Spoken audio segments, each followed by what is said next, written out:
ସ୍ୱର୍ଗଦ୍ୱାରରେ ବିରାଟ ବଡ଼ ଚମତ୍କାର।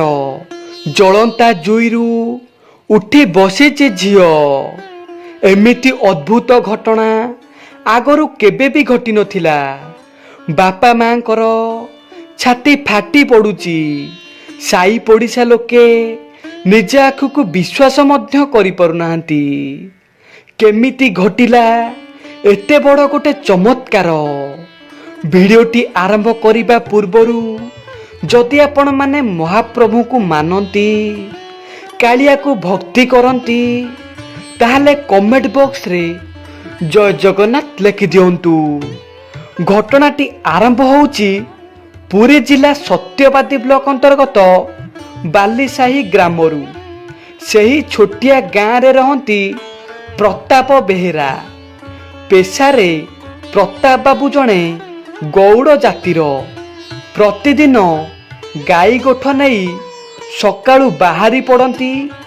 ଆସିଲା ବେଳକୁ ସଞ୍ଜ ବୁଡ଼ିଯାଏ। ସେହି ଗାଈ କ୍ଷୀର ବିକ୍ରି କରି ଯାହା ବି କିଛି ଦି ପଇସା ରୋଜଗାର ହୁଏ, ଅଳ୍ପେ ବହୁତେ ପରିବାର ଚଳିଯାଏ। ପ୍ରତାପ ବାବୁଙ୍କର ପରିବାର କହିଲେ ତାଙ୍କର ଧର୍ମପତ୍ନୀ ସବିତା ମ୍ୟାଡ଼ାମ ଆଉ ତାଙ୍କର ଏକମାତ୍ର ଝିଅ ପୂଜା। ପୂଜା ବାପା ମାଙ୍କର ବହୁତ ଗେଲ ବର୍ଷର ଝିଅ। ପୂଜାର ବୟସ ମାତ୍ର 13 ବର୍ଷ। ସେ ସ୍କୁଲରେ ନବମ ଶ୍ରେଣୀରେ ପଢ଼ୁଛି। ପୂଜା ପାଠ ପଢ଼ିବାରେ ଯେତିକି ଆଗ୍ରହୀ, ବୋଉଙ୍କ ସାଙ୍ଗରେ ମିଶି ଗୁହାଳ ଗୋବରଠୁ ଆରମ୍ଭ କରି ରୋଷେଇବାସ ସବୁ କାମରେ ସେ ଧୁରନ୍ଧର।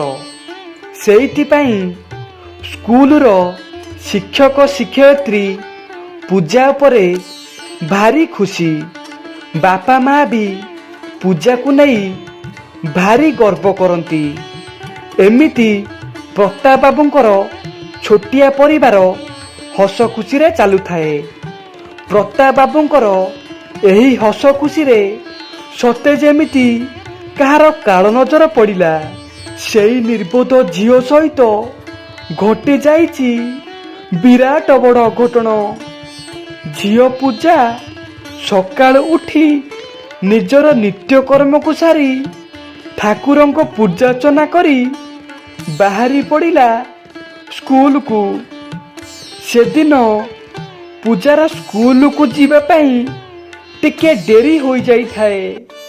କାରଣ ବୋଉ ପଳେଇଛନ୍ତି ମାମୁଁ ଘରକୁ।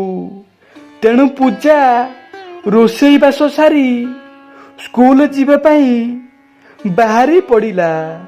ସେ ଜୋରେ ଜୋରେ ସାଇକେଲ ପେଡିଲ ମାରି ସାଇକେଲ ଚଲାଉଥାଏ।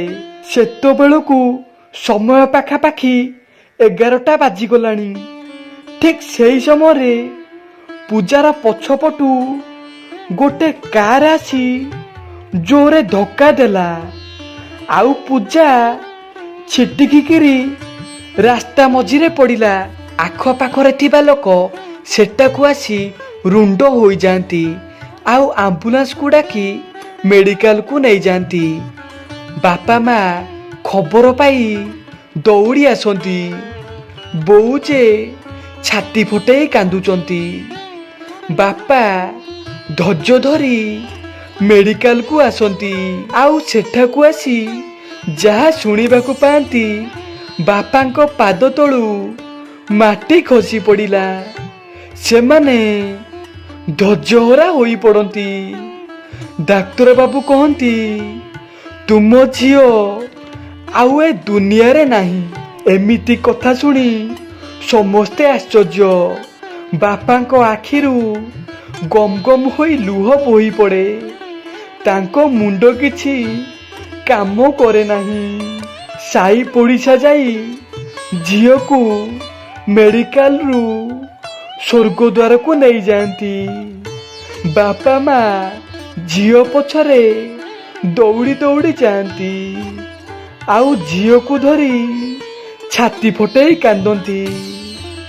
ମା କବିତା କାନ୍ଦି କାନ୍ଦି ମହାପ୍ରଭୁଙ୍କୁ କହନ୍ତି, ହେ କାଳିଆ, ହେ ଜଗତର ନାଥ ଜଗନ୍ନାଥ, ତୁ ମୋର ଗୋଟିଏ ବୋଲି ସନ୍ତାନକୁ ମୋ ଠାରୁ ଛଡ଼େଇ ନେଇ ପାରିଲୁ ରେ କାଳିଆ। ତା ବିନା ମୁଁ କେମିତି ବଞ୍ଚିବି ରେ କାଳିଆ? ମୁଁ ମରିଯିବି ରେ। ତୁ ମତେ ମୋ ଝିଅକୁ ଫେରେଇ ଦେ ରେ କାଳିଆ। ମୋ ପଣ ତ ଖାଲି କରେନି ରେ। ସେପଟେ ସାଇ ପଡ଼ିଶା ଝିଅକୁ ପୋଡ଼ିବା ପାଇଁ ଜୁଇ ତିଆରି କରି ଝିଅକୁ ଜୁଇରେ ଶୁଆଇ ଦିଅନ୍ତି।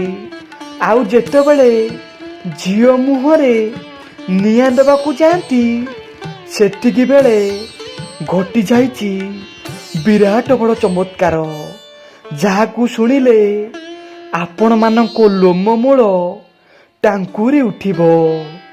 ବୋଧେ କାଳିଆ ଗୋଟେ ମାର ଡାକ ଶୁଣିଛନ୍ତି। ଯେତେବେଳେ ଝିଅ ମୁହଁରେ ନିଆଁ ଦେବାକୁ ଯାଆନ୍ତି, ଠିକ୍ ସେତିକି ବେଳେ ଝିଅ ପୂଜା ଝାଡ଼ିଝୁଡ଼ି ହୋଇ ଉଠି ପଡ଼ିଲା, ଆଉ ବାପା ମାଙ୍କୁ ଖୋଜି ପକାଇଲା। ବାପା ମା ଝିଅକୁ ଦେଖି ନିଜର ଖୁସିକୁ ସମ୍ଭାଳି ପାରନ୍ତି ନାହିଁ। ଝିଅକୁ ଜାବୁଡ଼ି ଧରି କାନ୍ଦ ବୋବାଳି ଆରମ୍ଭ କରିଦେଲେ। ଏମିତି ଘଟଣା ଦେଖି ସ୍ୱର୍ଗ ଦ୍ୱାରରେ ଥିବା ସବୁ ଲୋକ ଆଶ୍ଚର୍ଯ୍ୟ। ସାଇ ପଡ଼ିଶା ଏମିତି କଥା ଶୁଣି କଥାକୁ ବିଶ୍ୱାସ କରିପାରୁନାହାନ୍ତି। ଏହା ହେଉଛି କେବଳ ସେଇ କାଳିଆର ଲୀଳା। ସତରେ ମହାପ୍ରଭୁ, ତୁମ ଲୀଳା ତୁମକୁ ହିଁ ଜଣା। ଧନ୍ୟରେ ତୁ ଲୀଳାମୟ, ଧନ୍ୟ ତୋର ଲୀଳା। ମହାପ୍ରଭୁଙ୍କୁ ନେଇ ପ୍ରତାପ ବାବୁଙ୍କର ଛୋଟିଆ ଅନୁଭୂତିଟିଏ। ଭିଡ଼ିଓଟି ଯଦି ଆପଣମାନଙ୍କୁ ପସନ୍ଦ ଆସିଥାଏ, ତାହେଲେ କମେଣ୍ଟ ବକ୍ସରେ ଜୟ ଜଗନ୍ନାଥ ଲେଖିଦିଅନ୍ତୁ।